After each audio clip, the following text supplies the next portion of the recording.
Hello everyone, कैसे आप सब। So welcome to your YouTube channel. आज की इस वीडियो में हम बात करेंगे रिफ्लेक्शन, जो एक छोटा सा टॉपिक है from the chapter of physics, very first chapter, that is light ray and reflection.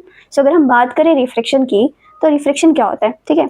हमने सबसे पहले स्टार्ट किया था रिफ्लेक्शन से। रिफ्लेक्शन का मतलब होता है reflection and refraction, these are the two terms, reflection and एक आती है रिफ्रैक्शन, ठीक है।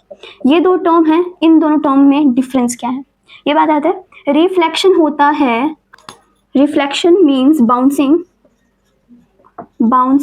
बैक ऑफ लाइट रेस, ठीक है। लाइट रे का बाउंस बैक करना, जैसे कि ये दीवार है, ठीक है, यहाँ से लाइट रे आई और ये यहीं से रिफ्लेक्ट हो गई कुछ इस तरह से, ठीक है। ये चीज़ होती है रिफ्लेक्शन, ठीक है। बाउंसिंग बैक, यहाँ ऐसे आई और ऐसे ही वापस चलेगी, ठीक है, this is reflection. But where is refraction, refraction एक ऐसा फिनोमिना है which is not bouncing back of light ray, it is bending of light ray, it is bending of light ray, ठीक है। अब क्या होता है, बेंडिंग कैसे होती है। रिफ्लेक्शन होता है जब कोई सॉलिड ऑब्जेक्ट्स होते हैं, जैसे कि हो गया टेबल हो गया, ठीक है, कोई टेबल हो गया, कोई हार्ड ऑब्जेक्ट जो कि ओपेक नहीं होते, ट्रांसपेरेंट नहीं होते नेचर में, उस केस में आती है हमारी रिफ्लेक्शन। बट ओपेक ऑब्जेक्ट्स हो गए या ट्रांसपेरेंट ऑब्जेक्ट हो गए, उसमें आती है रिफ्रैक्शन, क्योंकि उसी में बेंडिंग होगी। अब वॉल जो है, वॉल में रिफ्लेक्शन नहीं हो सकती है, वॉल में रिफ्लेक्शन का फिनोमिना नहीं हो सकता, क्योंकि लाइट रे क्या इसके आर पार जा सकती है, बिल्कुल नहीं जा सकती। रिफ्रैक्शन का फिनोमिना होता है वाटर में, गिलास में, एक्सेट्रा, जो ओपेक ऑब्जेक्ट होते हैं उनमें होता है रिफ्रैक्शन का, ठीक है। रिफ्रैक्शन के डेफिनेशन देखो, ये कितना सुंदर रिफ्रैक्शन बनाया मैंने। रिफ्रैक्शन क्या होता है, the bending of light ray when it passes from one medium to another is known as refraction, ठीक है। अब इस मीडियम का क्या मतलब है, मीडियम का मतलब है from one atmosphere to another. Atmosphere लगा लो, इन्वायरमेंट लगा लो, या कुछ भी लगा लो। फॉर एग्जाम्पल रिफ्रैक्शन होनी है तुम्हारी वाटर में, ठीक है, लाइट रे आएगी। सबसे पहले आपका पहला वाला इन्वायरमेंट लो, लाइक एयर में लाइट ट्रेवल कर रही है, एयर में आ रही है। अब नीचे पानी, ये आपका पानी आ गया, दिस इज योर वाटर।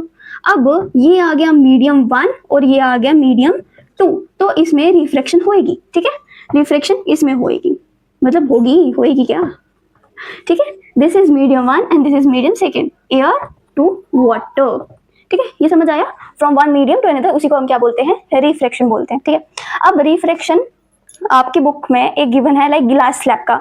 ये होपफुली आपको, अब तो प्रैक्टिकल्स नहीं होते, अब तो असाइनमेंट होते हैं, बट मेरे टाइम में इसका एक प्रैक्टिकल भी था, जहाँ हमें डेमोन्स्ट्रेट करना था कि ग्लास स्लैब से कैसे जो रिफ्रैक्शन कैसे होती है, ठीक है।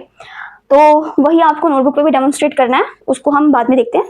सब हम स्टार्टिंग में क्या कर लेंगे, हम देख लेंगे जो रिफ्रैक्शन के 3 केसेस हैं, हम उसको पढ़ लेते हैं। देन आफ्टर हम जो हमने डेमोन्स्ट्रेट करनी है इन अवर एग्जाम्स, जो डायग्राम गिलास स्लैब वाली, वो हम देख लेंगे। सबसे पहले हमें केसेस पता होना चाहिए, so that it might help in our diagram line में भी हमें हेल्प हो जाएगी। देखो, सबसे पहला जो केस आता है, रिफ्रैक्शन के 3 केसेस होते हैं मेनली। रिफ्रैक्शन का सबसे पहला केस आता है जब आपकी लाइट रे ट्रेवल करती है from rarer to denser medium, ठीक है। रेयरर क्या होता है, रेयरर मतलब आप ऐसे लगा लो, डेंसर का तो मतलब आपको समझ आ रहा है ना, जिसकी डेंसिटी ज्यादा होती है देन द रेयरर वन। अब देखो, ये दोनों क्या है, ये है मीडियम 1 और ये है मीडियम 2। लाइट रे ने ट्रेवल करना है from medium 1 to 2, so it means यहाँ पे क्या होगी, रिफ्रैक्शन होगी। अब इस केस में रेयर का मतलब होता है जहाँ पे डेंसिटी कम होती है, या मैं कह सकती हूँ जहाँ पे लाइट रे जो है वो इजीली ट्रेवल करती है, ठीक है, without any bending and anything. जो रेयरर की एक एग्जाम्पल ले लेते हैं, लाइक एयर, ठीक है।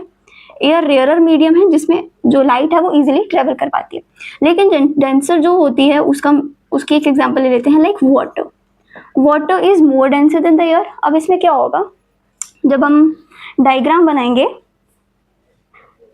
लाइक ये आपका एटमॉस्फेयर है, ये आपका क्या है, वाटर है। अब ये आपका क्या है, वाटर लगा लो, ऊपर क्या है, एयर है, ठीक है। अब ये इंसिडेंट लाइट आ रही है आपके सीधे, ठीक है, ये इंसिडेंट रे है। अब ये पानी पे स्ट्राइक की, अब क्या होता है, हमने रिफ्लेक्शन के भी केसेस में जब हमने डायग्राम ड्रॉ की थी, हमने देखा था इंसिडेंट रे के सीधे क्या आती है, एक आती है नॉर्मल, हम ड्रॉ करते हैं, ठीक है, नॉर्मल इज वेरी इंपॉर्टेंट। अब क्या होता है, जब केस आता है जब rarer to denser light ray move करती है, तो वो क्या कर जाती है, इंसिडेंट रे जो होती है वो नॉर्मल के थ्रू बेंड हो जाती है, मतलब नॉर्मल के पास आ जाती है।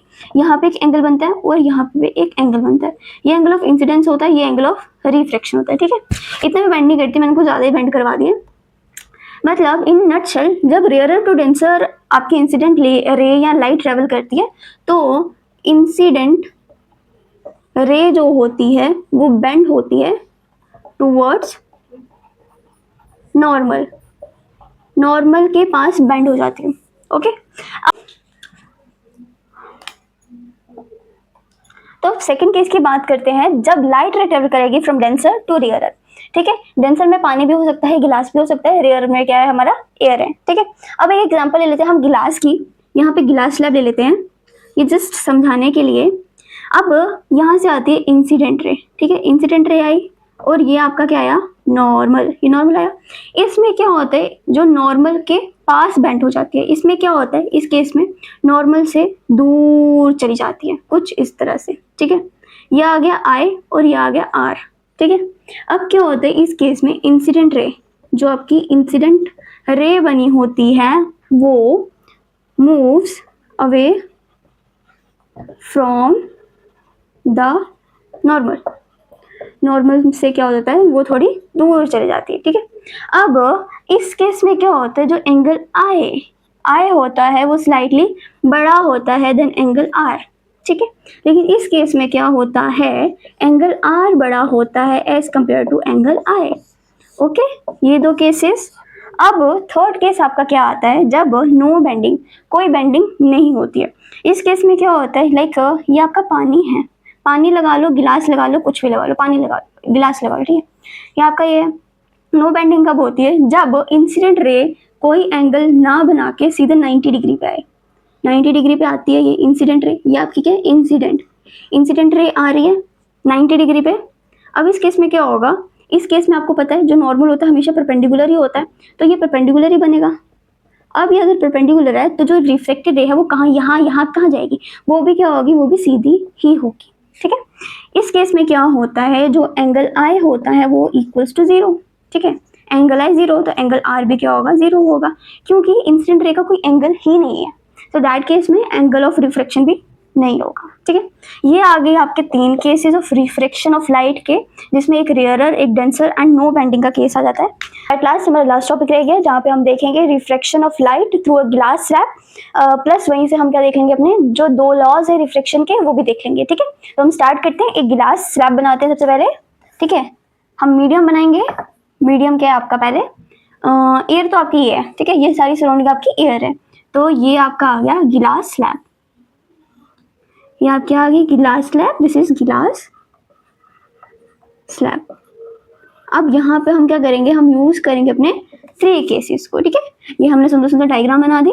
अब क्या है, अब आपकी लाइट जो है वो ट्रेवल करेगी फ्रॉम मीडियम, ये आपका क्या है, ये मीडियम, ये 1 है and this is your medium 2, छोटा सा। ओके, अब देखना इसमें से हम डालेंगे लाइट, ये लाइट आई इधर यहाँ पे स्ट्राइक की। ठीक है, अब इसके सीध में आप क्या बना लो, नॉर्मल बना लो। इसमें क्या सीध बना लो आप, नॉर्मल।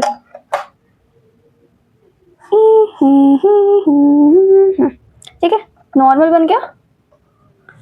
नॉर्मल बनने के बाद इसको आप नेमिंग दोगे, इसको आप नाम दे दो, ए भी दे दो, ए और बी, इसको आप दे दो एम और एन। ठीक है, नॉर्मल आपका एम एन हो गया। अब क्या होगा, यहाँ पे आपका एंगल बनेगा आई। ठीक है, ये आपकी इंसिडेंट रे है, इंसिडेंट, ये आपकी नॉर्मल है। अब क्या है, एयर आपके कैसा मीडियम है, एयर आपका डेंसर है, रेयरर है, ये आपका रेयरर मीडियम है, इसमें लाइट रे जो है आसानी से ट्रैवल करती है। एंड ये क्या है, गिलास स्लैब इज मतलब डेंसर है ना, क्योंकि एयर की डेंसिटी तो कुछ भी नहीं है, गिलास स्लैब की डेंसिटी ज़्यादा है, so it is a type of denser medium.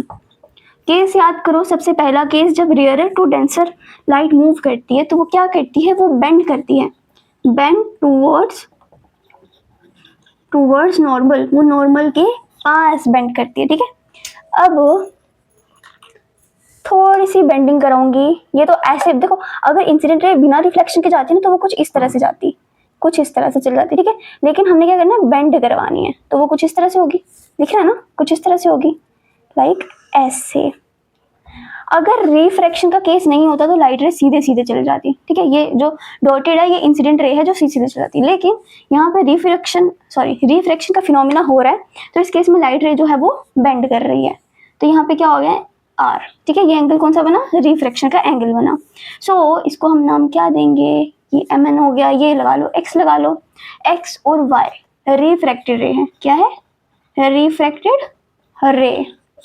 अब यहाँ से क्या, जैसे जब हमने रिफ्लेक्शन के कुछ लॉस पढ़े थे उसमें एक लॉ तो ये था कि एंगल नहीं, जो इंसिडेंट रे है, नॉर्मल है एंड रिफ्लेक्टेड रे है, वो सारी क्या है, एक ही प्लेन पे फॉर्म हो रही है। इस केस में भी जो लॉज हैं उसमें सबसे पहला लॉ तो यही है, द इंसिडेंट रे,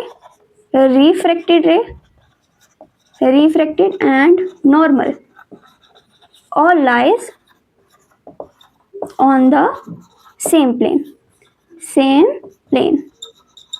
ओके, सारी एक ही प्लेन पे ये फॉर्म हो रही हैं। ओके, अब देखो इसी केस में हम एक और फिनोमिना लेते हैं। लाइक मैंने आपको बताया था ना, ये केस फर्स्ट है, ये केस कौन सा हो गया, केस फर्स्ट। इसी केस में मैं आपको सेकंड केस भी ड्रॉ करके दिखाती हूँ। लाइक अगर लाइट रेज जो है, लाइट रे है, ये आप खींच लो इसको थोड़ा आगे ऐसे, ठीक है। अब क्या है, लाइट रे को डेंसर से रेयरर मीडियम में वापस जाना है। रेयरर हमारा क्या हो गया, एयर हो गया, इसको इसमें से वापस जाना है। अब क्या होगा, यहाँ पे नॉर्मल ड्रॉ करो, ये वाई हटा देती हूँ मैं, यहाँ पे नॉर्मल ड्रॉ करो कुछ इस तरह से। अब इस केस में क्या होगा, अगर उसको सीधे सीधे निकलना होता, ठीक है, एक मिनट फिर से ड्रॉ करती हूँ। हाँ, अगर आपकी इस रिफ्रैक्टेड रे को सीधा सीधा निकलना होता तो वो कैसे निकलती, कुछ इस तरह से, है ना, इस तरह से निकलती ना। बट इस केस में क्या हो जाता है कि जो आपकी रिफ्रैक्टेड रे है इसका पाथ चेंज हो जाता है एंड ये आपकी नॉर्मल से दूर चले जाती है, कुछ इस तरह से थोड़ी सी दूरी वो बना लेती है अपनी, ठीक है। इस केस में क्या होगा, अगर हम इस केस को लेके चलें कि डेंसर टू रेयरर में मूव कर रही है, तो इसको हम इंसिडेंट ले लेते हैं और इसको हम क्या ले लेते हैं, रिफ्रैक्टेड ले लेते हैं, ठीक है। बट इतना नहीं आपको करना, आपको सिर्फ यहीं तक ड्रॉ करना है, ओके, रिफ्रैक्टेड रे तक। तो हमारा सेकेंड लॉ क्या कहता है, the ratio of sine of angle of incidence कौन सा, I, to sine of angle of refraction that means R is constant. क्या है वो, कांस्टेंट, ठीक है। दैट मीन्स हमारा sine of angle of incidence, sine of angle of refraction is equals to constant, ठीक है। अब ये कांस्टेंट क्या होता है, constant is known as, constant को हम क्या बोलते हैं, रिफ्रैक्टिव इंडेक्स। अब ये रिफ्रैक्टिव इंडेक्स क्या होता है, रिफ्रैक्टिव इंडेक्स जनरली इसको पूरा कवर करेंगे in the next video, but ये यहाँ पे भी टर्म आई है तो इसको हम समझ लेते हैं। रिफ्रैक्टिव इंडेक्स को हम डिनोट करते हैं बाय द टर्म म्यू से डिनोट करते हैं। रिफ्रैक्टिव इंडेक्स क्या होता है, रिफ्रैक्टिव इंडेक्स जनरली एक मेजरमेंट होती है हमारे लिए, एक मेजरमेंट होती है, एक मेजर्ड वैल्यू होती है कि लाइट रे कितनी बेंड करेगी while travelling from medium 1 to 2, ठीक है। Refractive index is noted by mu and इसको क्या मतलब इसे क्या कहते हैं हम, रिफ्रैक्टिव इंडेक्स म्यू को हम ये बोलते हैं कि it is a measured value which tells about that how much light going to bend when it travel from one medium to another, ठीक है। इसकी वैल्यू जो होती है वो गिवन होती है। फॉर एग्जाम्पल अगर आपको वैल्यू दी हो वाटर की, जैसे वाटर की वैल्यू आपकी कितनी है, 1.33 म्यू के अराउंड है, ठीक है। सेम केस में अगर गिलास लैब की ले लो, गिलास लैब की आई थिंक 1.5 के अराउंड है या 1.52 के अराउंड है एंड एयर की भी कुछ इतनी ही है, लाइक 1.0003 के अराउंड है, ठीक है। ये सारी वैल्यू क्या होती है, इट इज रिफ्रैक्टिव इंडेक्स। अब कांस्टेंट क्या होता है, कांस्टेंट वो टर्म होती है जो कभी चेंज नहीं होती। तो कहने का ये मतलब है कि जो angle of incident, angle of refraction जितना मर्जी इधर उधर जाए, बट उसकी वैल्यू जो होगी हमेशा क्या होगी, कांस्टेंट होगी। कांस्टेंट जो कभी चेंज नहीं होती, एंड वो टर्म्स, वो वैल्यूज हमें गिवन होती है, ठीक है। सो इट मीन्स कि ये जो रिफ्लेक्शन के थ्रू जो भी चेंजेस हो रही हैं ये चेंज नहीं होंगी। अब इन केस में जो आपका यहाँ पे कांस्टेंट दिया है, इसको हम ऐसे भी डिनोट कर सकते हैं, sine I upon sine R is equals to, इसको आप कर लो μ2 अपॉन μ1, ठीक है। अब अगर हमने इसको ऐसे लिखना भी है तो आप सेम केस में आप इसको ऐसे भी लिख सकते हो μ2 1, राइट, ऐसे भी लिख सकते हो ना। So it is what it is constant. Constant that means ये हमारा क्या है, रिफ्रैक्टिव इंडेक्स है, ठीक है। तो हमारा जो रिफ्रैक्टिव इंडेक्स है, इससे जो न्यूमेरिकल्स है ये भी आते हैं। रिफ्रैक्टिव इंडेक्स को हम अच्छे से कवर करेंगे इन आवर अपकमिंग वीडियो।